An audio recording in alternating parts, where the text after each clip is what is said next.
للشيخ أبو همام من اسطنبول على مساهمته في حملة إفطار صائم في ريف حمص الشمالي.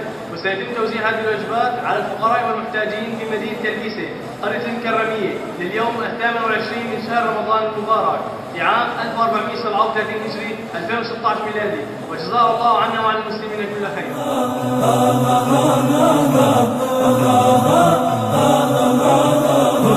هلال الشهر قد بان وكنت إليه ظمآنا، ألا يا نفحة الخير سألقى فيك ريانا.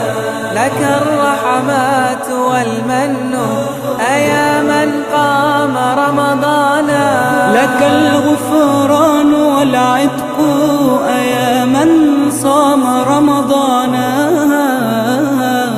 هلال الشهر قد بان وكنت إليه ظمآنا، ألا يا نفحة الخير سألقى فيك ريانا.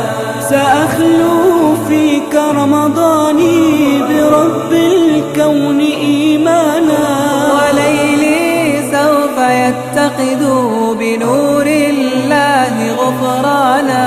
وليلة قدرك العليا وفيها الهم ينسانا، نقوم الليل في شوق بنور سوى. الشيخ أبو همام من اسطنبول على مساعدته في قرية المكرمية لحملة إفطار صائم لمنظمة بادر الخيرية، ونشكره جزيلا. فليت الشهر لا يفنى ويبقى فينا أزمانا.